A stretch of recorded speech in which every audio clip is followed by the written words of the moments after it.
जी, अस्सलाम वालेकुम। अभी तक हमने पीएचपी का बेसिक सिंटैक्स पढ़ा है। अब हम आ जाएंगे क्रूड ऑपरेशंस की तरफ और डेटाबेसेस की तरफ। तो सबसे पहले ज़रूरी है कि डेटाबेसेस क्रिएट करना और कनेक्ट करना में आ जाए।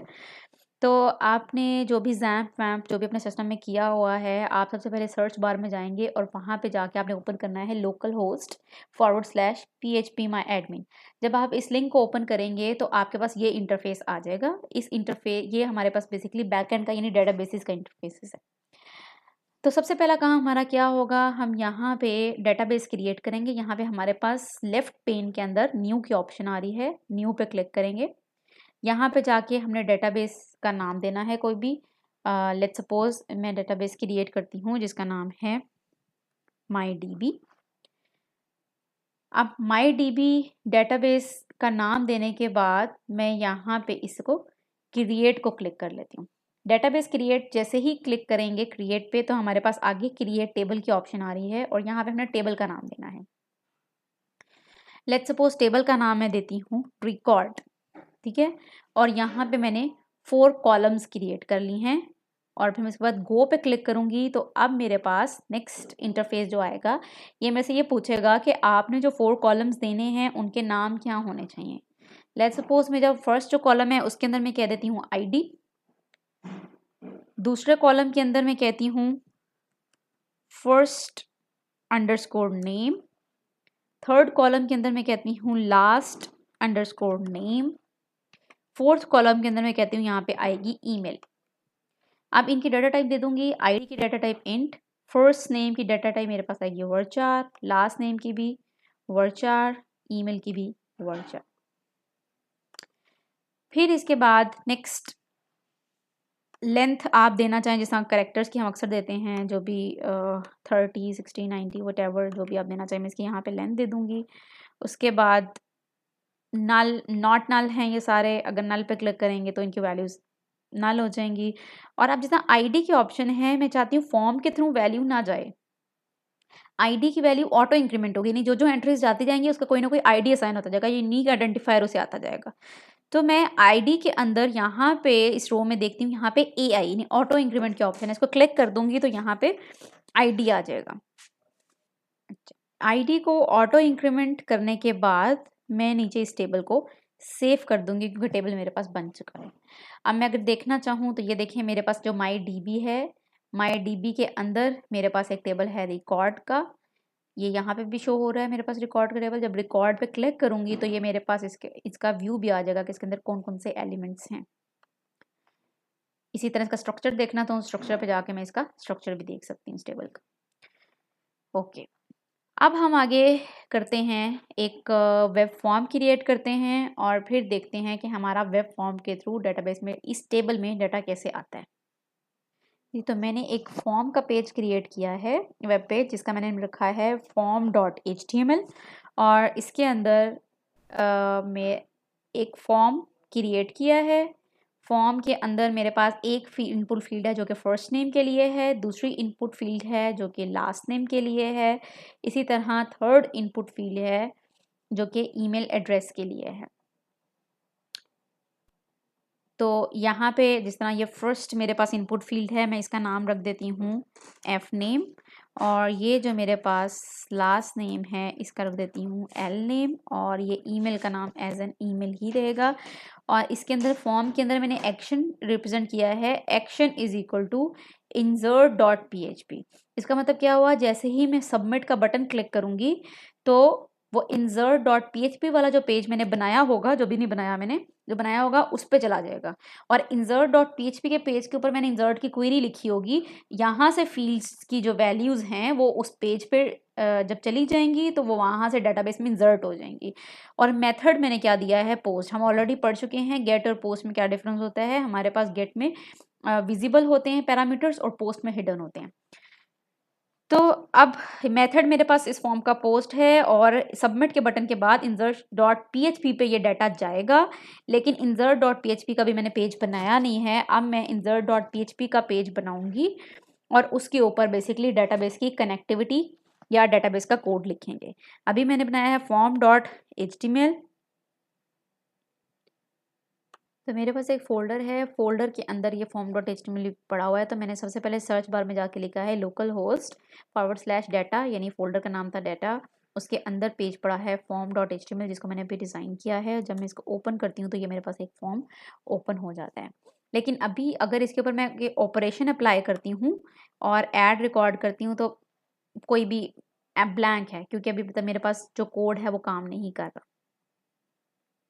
जी, तो insert.php में सबसे पहले हम PHP का कोड लिखने जा रहे हैं। तो PHP का ब्लॉक स्टार्ट करेंगे और PHP का ब्लॉक स्टार्ट करने के बाद हम इसके अंदर कोड लिखेंगे। ये मैंने ओपनिंग और क्लोजिंग ब्रैकेट्स बना दी हैं। अब इसके अंदर हम काम करेंगे।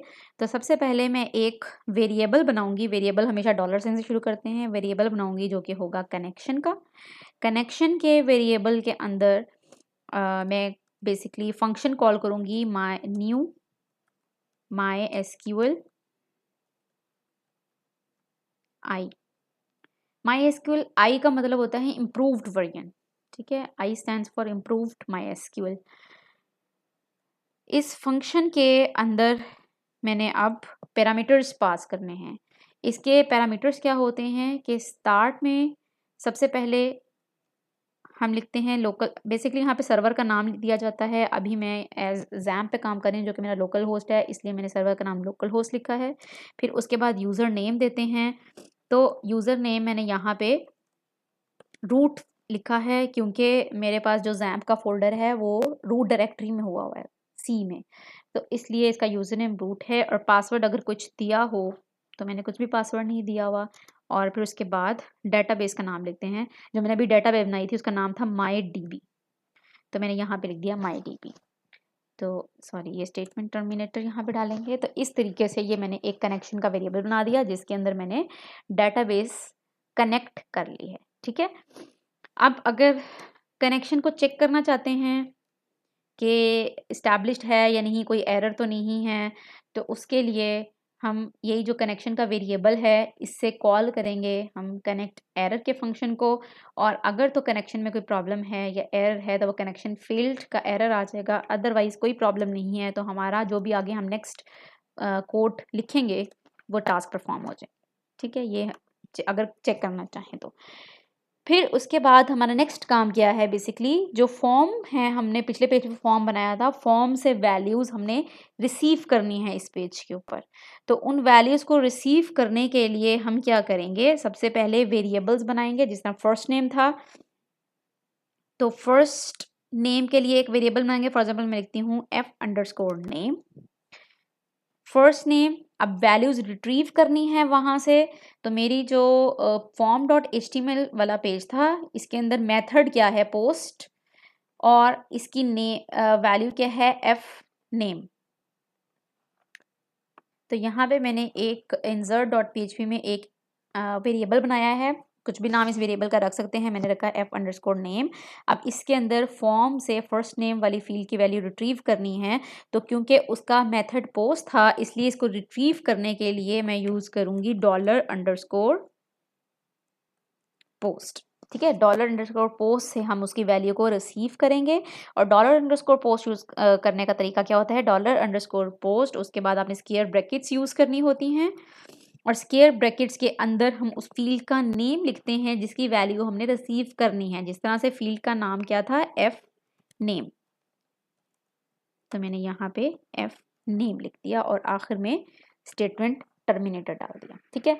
तो इस तरीके से अब हमारा ये कोड किस तरीके से काम कर रहा है कि जो F_name फील्ड की वैल्यू थी वो बेसिकली हमने F_name एक वेरिएबल बनाया, उसके अंदर स्टोर करवा दी।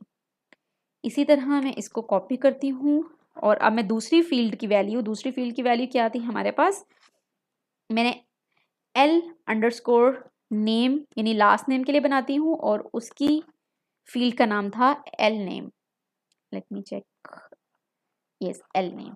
अब L_name की जो वैल्यू है वो हमारे पास L_name में आके स्टोर हो जाएगी। और इसी तरह से जब मैं एक और वेरिएबल बनाती हूँ जो कि मेरा है ईमेल। अब ईमेल की अंदर वही जो मेरी फील्ड थी जिसका नाम था ईमेल, उसकी वैल्यू को मैं ईमेल वेरिएबल के अंदर स्टोर करवा रही हूँ। अब मेरे पास वेरिएबल्स में तो वैल्यू स्टोर हो गई हैं। अब नेक्स्ट मेरा काम क्या है कि मैंने एक क्वेरी बनानी है इंसर्ट की, जो कि इन वैल्यूज़ को डेटाबेस में जाके स्टोर करे। तो मैं क्या करूँगी, सबसे पहले एक क्वेरी का वेरिएबल क्रिएट करूँगी, यानी $_q मैंने एक वेरिएबल बनाया। इसके अंदर मैंने क्वेरी का रिजल्ट रिट्रीव कराया, यानी क्वेरी को इसके अंदर स्टोर किया। और क्वेरी क्या थी, इंसर्ट इनटू के बाद हमने टेबल का नाम लिखना है, क्योंकि हम एक्चुअली डेटाबेस के अंदर जो टेबल है, टेबल के अंदर वैल्यूज इंसर्ट कर रहे हैं। तो इंसर्ट इनटू, और जो मेरा टेबल था, टेबल का नाम मेरा क्या था, टेबल का नाम था रिकॉर्ड। तो मैंने यहाँ पे insert into record was my table name.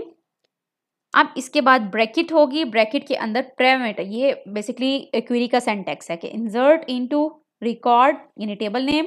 और अब उस टेबल के जो पैरामीटर्स हैं हमने वो लिखने हैं। मेरा फर्स्ट था वहाँ पे आईडी, फिर उसके बाद था f_name, फिर उसके बाद था l_name, और फोर्थ पैरामीटर जो मेरा था, यानी फोर्थ कॉलम जो था उस फील्ड का, वो था ईमेल। तो ये मैंने उसके अंदर जो कॉलम्स बनाए थे रिकॉर्ड टेबल के अंदर, सबसे पहले डेटाबेस में जो आपने नाम लिखे थे वो मैं यहाँ पे लिखती है। अब इन कॉलम्स के अंदर इंसर्ट करनी है वैल्यूज़। तो मैंने कीवर्ड यूज़ किया वैल्यूज़। और कौन सी वैल्यूज़ इंसर्ट करनी है, आईडी की डिफ़ॉल्ट वैल्यू है वो उसके अंदर जाएगी, क्योंकि ऑटो इंक्रीमेंट किया हुआ है। तो बेसिकली ये वाली वैल्यू इसके अंदर f_name के अंदर स्टोर हुई है। तो वैल्यूज़ के अंदर मैंने इंसर्ट क्या करना है, सबसे पहले f_name, जो मैंने f_name की जगह पे स्टोर करवाई हुई है। फिर उसके बाद l_name, और लास्ट पे आ जाएगा ईमेल। तो ये वाली यहाँ पे जाके मेरी ब्रैकेट क्लोज हो जाएगी और यहाँ पे आ जाएगा स्टेटमेंट टर्मिनेटर।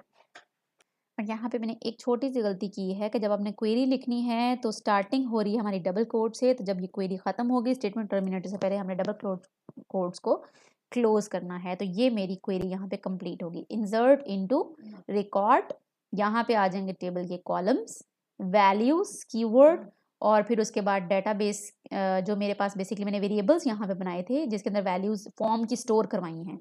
तो ये मुझे ये कह रहा है कि बेसिकली ये वैल्यू इसके अंदर आ रही है वेरिएबल के अंदर, और ये वैल्यूज़ इसके अंदर प्लेस हो रही हैं। क्वेरी इसके अंदर स्टोर करवाने के बाद अब हम क्या करेंगे, क्वेरी को एग्जीक्यूट करेंगे। तो क्वेरी को एग्जीक्यूट करने के लिए हमने जो ऊपर कनेक्शन वेरिएबल बनाया है उसको यूज़ करेंगे। यानी जो हमारे पास यहाँ पे था $कनेक्शन, यानी जो ऊपर वेरिएबल बनाया था $कनेक्शन, और ये है कॉलिंग ऑपरेटर। इसकी हेल्प से हमने आगे कॉल करना है क्वेरी का फंक्शन जो कि है QUERY क्वेरी, और ब्रैकेट के अंदर जिस क्वेरी को कॉल करना होता है, लेट्स सपोज मेरी क्वेरी थी क्यू के अंदर स्टोर करवाई हुई है ना, तो इसलिए मैं यहाँ पे इसे डॉलर जो उसका वेरिएबल है वो कॉल करूँगी $Q। इसका मतलब अब मैं क्या कर रही हूँ, कनेक्शन वेरिएबल से ये वाली क्वेरी एग्जीक्यूट कर रही हूँ। अगर मैं यहाँ पे एरर देना चाहती हूँ कि अगर मेरी क्वेरी एग्जीक्यूट, जितना मुझे नहीं पता चलेगा, अगर एग्जीक्यूट नहीं होती तो वो एरर शो कर दे, तो उसके लिए मैं यहाँ पे इफ़ की कंडीशन लगाती हूँ, और इफ़ की कंडीशन के अंदर ये क्वेरी का वेरिएबल लगेगा, और यहाँ पे क्वेरी के बाद जहाँ पे एग्जीक्यूट हो रही है इक्वल टू ऑपरेटर ट्रू, कि अगर तो ये क्वेरी एग्जीक्यूट हो जाती है, फिर उसके बाद इको में हम अपना मैसेज डिस्प्ले कर देंगे, रिकॉर्ड्स आर एडेड सक्सेसफुली, और यहाँ पे स्टेटमेंट टर्मिनेटर। एल्स, अगर तो क्वेरी एग्जीक्यूट नहीं होती, इसमें कोई एरर आ जाता है, तो फिर इको के अंदर आप चाहें तो मैसेज डिस्प्ले कर दें, या हम क्या करते हैं इसके अंदर जो एक डिफ़ॉल्ट फंक्शन होता है एरर का वो डिस्प्ले करवा लेते हैं। यानी कनेक्शन वेरिएबल हमने चूज़ किया, कनेक्शन वेरिएबल, और ये हमने एरर डिस्प्ले करा। ठीक है, उसके बाद नेक्स्ट जो हमारा काम है, जब हमने एग्जीक्यूट करवा लिया है तो अब हमने क्या करना है, बेसिकली इस जो कनेक्शन है उसको क्लोज कर देना है। तो यहाँ पे डॉलर, कनेक्शन, कॉलिंग ऑपरेटर और क्लोज का फंक्शन कॉल कर देंगे, स्टेटमेंट टर्मिनेटर। इसको हमने सेव कर दिया। अच्छा, ये इंसर्ट की क्वेरी में आपने एक बात ध्यान में रखनी है कि जब आप इंसर्ट इनटू टेबल का नाम लिखेंगे और उसके बाद जो आप ये दे रहे हैं, पैरामीटर्स दे रहे हैं, ये आपने वो देने हैं जो आपने डेटाबेस में यूज़ किए हैं। जिस तरह डेटाबेस जो मैंने बनाई थी बेसिकली, ये आपको नज़र आ रही होगी यहाँ पे डेटाबेसेस, उसके अंदर मैंने first underscore name, last underscore name parameters दिए हैं। तो इसका मतलब मैं इसके अंदर भी जो मेरे पास यहाँ पे है, यहाँ पे लिखती हूँ फर्स्ट अंडरस्कोर नेम और लास्ट अंडरस्कोर नेम और ईमेल। और मैंने जहाँ पे ये जो आईडी लिखा है, मैं यहाँ पे आईडी नहीं दूंगी। ऑल्दो मैंने डेटाबेस में एक कॉलम बनाया है आईडी का, लेकिन मैंने उसको क्लिक किया था ऑटो इंक्रीमेंट पे, तो इसका मतलब उसकी वैल्यू ऑटोमेटिकली उसको मिलेगी। जैसे ही नेक्स्ट रो आएगी उसकी ऑटो इंक्रीमेंट वैल्यू हो जाएगी, ऑटोमेटिकली उसकी +1 वैल्यू हो जाएगी। तो मैंने यहाँ पे उसको वैल्यू असाइन नहीं करनी। अगर वैल्यू असाइन नहीं करनी तो मैं उसको यहाँ पे लिखूंगी भी नहीं पैरामीटर को, ठीक है, क्योंकि मैंने सिर्फ इन 3 फील्ड्स में इंसर्ट करवाना है रिकॉर्ड, और ये 3 वैल्यूज इंसर्ट करवानी है। इसलिए मैं लिखूंगी इंसर्ट इनटू रिकॉर्ड, वो जो फील्ड्स हैं उनके नाम, डेटाबेस के अंदर जो नाम है, और वैल्यूज जो उसके अंदर वैल्यूज इंसर्ट करवानी है। ठीक है, ये मैंने लिख लिया। अब मैं जाती हूँ होम पेज के ऊपर, यहाँ पे, और इसके अंदर मैंने फर्स्ट नेम, लास्ट नेम और ईमेल एड्रेस वैल्यू दे दी, ऐड रिकॉर्ड किया, रिकॉर्ड सक्सेसफुली एडेड। ठीक है, तो अब मेरे पास रिकॉर्ड डेटाबेस में चला गया। चेक करने के लिए वाकई ही रिकॉर्ड चला गया ही नहीं चला गया, मैं डेटाबेस में जाऊंगी, डेटाबेस में जाके रिकॉर्ड वाला टेबल मैं ओपन करूंगी और यहाँ पे देखूंगी मेरे पास एक एंट्री आ चुकी है जिसके अंदर फर्स्ट नेम, लास्ट नेम और ईमेल।